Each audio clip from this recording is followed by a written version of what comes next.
இந்த தட்டோடையும் முறுக்கும் சாப்பிட்றதுக்காக சீ லெவல்ல இருந்து 1105 மீட்டர் ஹைட்ல இருக்கிற இந்த இடத்துக்கு நான் வந்தேன்னு சொன்னா நீங்க நம்பவா போறீங்க? என்னென்ன சொல்றான் பாருங்க. பண்ணாரியம்மன் டெம்பிள்ல இருந்து ஒரு 2 hours டிராவல்ல ஜோசன் மானிஸ்டரிங்கிற இடத்துல திபெத்தியன் மக்கள் வாழ்ற கோயிலையும் அவங்களோட வாழ்க்கை முறையும் பார்த்துட்டு ஒன் டே சில் பண்ணிட்டு வரலான்னு போனப்போ திம்பத்துல ஸ்டாப்பிங் போட்டிருந்தாங்க. அங்க இருந்து தனலட்சுமி டீ ஸ்டால்ல தாங்க இந்த முறுக்கு தட்டு வடையும் வாங்கி சாப்பிட்டோம். சூடா போட்டு லைவா கொடுத்துட்டு இருப்பாங்க.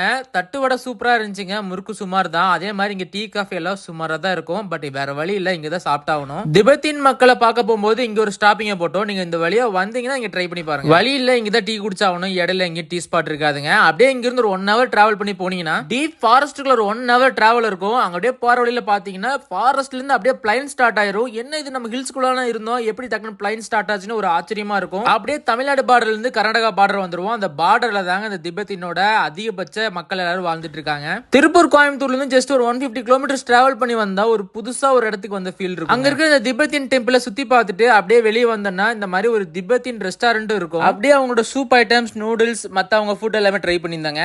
அங்க வெளியே இந்த மாதிரி கோபுரம் டைப்ல ஒன்னு இருக்கும். எல்லாரும் இதை வந்து சுத்திட்டு போனாங்க. இது என்னன்னு உங்களுக்கு தெரிஞ்சா கண்டிப்பா கமெண்ட் செக்ஷன்ல சொல்லுங்க. ரிட்டர்ன் போகும்போது தாங்க செம்ம ஷாக்கிங். வரும்போது 40 டிகிரி செல்சியஸ் வெயில் அடிச்சிட்டு இருந்தது. ஆனா ரிட்டர்ன் போகும்போது இந்த மாதிரி ஒரு ஹெவியான மழை மிஸ்ட்னு செம்ம சர்ப்ரைஸுங்க. பைக்ல வந்தீங்கன்னா கொஞ்சம் பார்த்து வாங்க. இந்த மாதிரி அப்டேட்டுக்கு நம்ம தமிழ் பசங்க சேனலுக்கு ஒரு ஃபாலோ பண்ண தட்டி விட்டுருங்க.